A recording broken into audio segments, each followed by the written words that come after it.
Imagine you are standing on the surface of the moon, not in a photograph, not in a simulation. You are there, 50 meters from the lander. The ground beneath your boots is gray and fine like ash, and it hasn't been touched by a single human being in over half a century.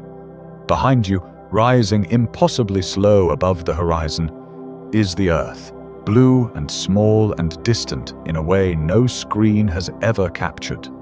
You can feel the silence even through your helmet. Not just the absence of sound, a deeper silence. The kind that tells you this place was never made for you. Now look down. Your spacesuit is cracking. Not catastrophically, not yet. But the seals, the ones your life depends on, are 6 months behind where they need to be. The materials haven't been tested in this temperature. The shadows stretching across the crater ahead of you are not just dark, they are negative 250 degrees Celsius, and you are about to walk into one. Before you do, smash that subscribe button and hit the bell, because today we're going somewhere NASA hasn't fully figured out how to survive yet. In April of 2026, something extraordinary happened. 4 astronauts came home from the moon. Not the surface, they didn't land, but they flew around it, closer than any human in 50 years. They photographed craters no one had ever seen with their own eyes. They watched the Earth shrink to the size of a marble in the rear-view window. And when they splashed down in the Pacific Ocean, Christina Koch couldn't walk in a straight line. The world saw the footage. She smiled and wobbled, and the crowd cheered, and it felt like the beginning of something enormous. It was. But not in the way the headlines suggested. Because the moment Artemis II ended, the quiet truth became impossible to ignore. The mission everyone was actually waiting for, the one where humans touched the moon again for the first time since 1972, just got pushed back. Again. Artemis III, the name that was supposed to mean moon landing, has been redesigned into something smaller. An orbital test. Low Earth orbit. No boots on the surface. No moment. The moon is still out there, waiting. And between humanity and that moment, there are 5 problems that could kill everything. Let's start with the thing that's supposed to keep you alive when you get there. The spacesuit. In the original Apollo program, the suits were extraordinary for their time. But they were also stiff, bulky, and built for a flat equatorial landscape, bathed in predictable sunlight. 12 men wore them. All 12 came home. People remember that part. What people forget is that 3 of those men almost didn't. The suits on Apollo 15 were so degraded by the end of the 3rd moonwalk that mission controllers quietly decided to cut the EVA short. The fabric was tearing, the joints were failing, and that was on flat, sunlit ground. Now picture the terrain NASA actually wants to send Artemis III into. The lunar South Pole, a region so ancient, so cold, so geologically violent that it makes Apollo's landing sites look like a parking lot. Craters so deep that the sun has never touched their floors, not once in 4 billion years. The temperature inside those craters sits at minus 250 degrees Celsius. That's not just cold in the way Earth cold is cold. That's colder than Pluto. That's cold enough to freeze oxygen solid. That's cold enough that if your suit loses pressure, even for a moment, the moisture in your lungs freezes before you can scream. NASA commissioned Axiom Space to build the next-generation suit for this environment. And in April 2026, the NASA Inspector General released a report that should have been front-page news everywhere. The suits are 18 months behind schedule. And that's the optimistic version. The actual language in the report says the hardware might not be fully mission-capable until 2031. The contractor that was supposed to provide a backup, Collins Aerospace, withdrew from the contract entirely last year. Axiom is now the only option. There is no plan B. But here's the problem. You can't just delay the suit, because the suit isn't the only thing that's not ready. On the other side of this mission, There's a machine so large it makes the Saturn V look modest, SpaceX's Starship. If you've seen the footage, and you have because it's impossible to miss, Starship is the most dramatic rocket ever built. It is taller than the Statue of Liberty. It is designed to carry more mass to orbit than any vehicle in history. It breathes fire from 33 engines simultaneously and lands itself back on the launch pad like a science fiction film made real.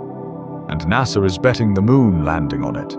Not the trip to the moon, that's still the Orion capsule on the SLS rocket, the same architecture that flew Artemis II. Starship's job is different. Once the crew reaches lunar orbit, they leave Orion, climb into a modified version of Starship called the Human Landing System, and it descends to the surface. It lands. They explore. It takes off again. They dock back with Orion in orbit and come home. That is the plan. It sounds clean. But it gets worse. To get from Earth orbit to the moon, Starship HLS needs fuel. An enormous amount of fuel. And because of the rocket equation, the pitiless, unforgiving mathematics of spaceflight, you cannot launch Starship full. The tanks aren't big enough to hold everything it needs for the lunar journey and still lift off the ground. So NASA and SpaceX have engineered something that has never been done in the history of spaceflight. A refueling chain. Before the crew even launches, SpaceX will first launch a propellant depot into Earth orbit. Then, one by one, they will launch between 10 and 15 tanker Starships. Each one will carry fuel to the depot. Each one needs to rendezvous and dock and transfer cryogenic propellant in the vacuum of space without any of it boiling off, leaking, or going catastrophically wrong. 10 to 15 launches, each one a potential failure point, each one a delay, each one a variable NASA has no direct control over. And this is where things change. This has never been done. Not at this scale. Not with cryogenic fuels. Not in the operational timeline that Artemis requires. SpaceX is brilliant and fast, and they have done things that seemed impossible before. But this is not a solved problem. This is an experiment. And the crew is waiting in orbit while the experiment runs. Now let's say it all works. The suits are ready. The depot is fueled. Starship descends toward the South Pole. The crew is on the surface. They step out. The sun is hovering just above the horizon. Not overhead like it was in every Apollo photograph, but barely there, a sliver of light casting shadows that stretch for hundreds of meters. Everything that isn't directly lit is black, not dim. Black. The kind of black that absorbs your headlamp beam. The kind of black that could be hiding a 2-meter drop or a boulder or the edge of a crater that goes down 100 meters. The permanently shadowed regions, the PSRs, are where NASA most wants to go. Because that's where the water ice is, frozen for billions of years, untouched by sunlight, potentially a resource for future missions, potentially the key to everything. But entering a PSR means stepping into an environment that no spacesuit, no rover, no human has ever experienced. The thermal gradient at the edge of a shadowed crater is so violent that one side of your suit can be in full sunlight, plus 120 degrees Celsius, while the other side faces the shadow. Your suit is a thermal pressure vessel. It was not designed for this. But that's not even the worst part. The surface itself is a trap. Lunar regolith in the South Pole is not the smooth, compacted dust of the Apollo sites. It is ancient, jagged, and in some places mixed with ice that makes it behave like nothing geologists have ever catalogued. There are slopes. There are unstable edges. There is no GPS. There is no map detailed enough to be trusted. And the communications window, the time during which you can talk to Earth without signal delay or obstruction, is shorter, tighter, and less forgiving than anything the Apollo crews ever dealt with. If something goes wrong down there, the response time from Earth is between 2 and 4 seconds each way.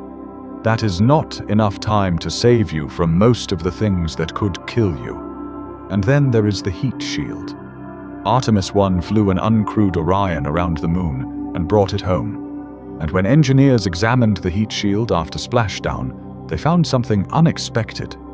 The ablative material, the sacrificial layer designed to burn away in a controlled fashion during the 25,000-mile-per-hour re-entry, had burned away unevenly, in some areas far faster than the models predicted. The skip re-entry profile that Orion uses, the bouncing trajectory that helps slow the capsule across 2 atmospheric passes, creates thermal stresses that no Apollo capsule ever experienced. Apollo came home in a single ballistic arc. Orion dips, skips off the atmosphere like a stone off water, and dips again. The physics are different, and the first time those physics were tested with the actual hardware, the hardware surprised the engineers. Changes have been made, tests are ongoing, but the changes have not yet been validated on a vehicle that flew a crew home from lunar distance. Artemis II was the first test of that.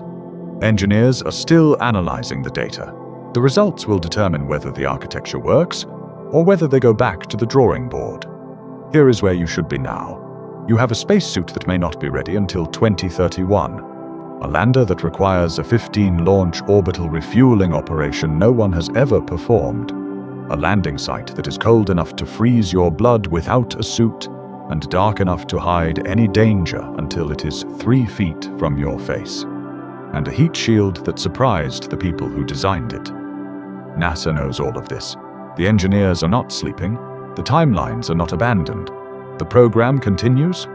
A low Earth orbit test is planned for mid-2027. An uncrewed Starship landing on the lunar South Pole is planned for June 2027. If both succeed, a crewed landing becomes possible in 2028. Possible, not certain. Because the thing about deep space, the thing that Apollo taught us and Artemis is learning in real time, is that the universe does not cooperate with optimistic timelines. Every mission that has gone to the moon came back with something unexpected. A suit worn faster than predicted. A heat shield behaving differently than the models. An orbit that shifted slightly. A component that worked perfectly in testing and failed in the cold. Space doesn't fail dramatically. It fails quietly. It fails at the margins.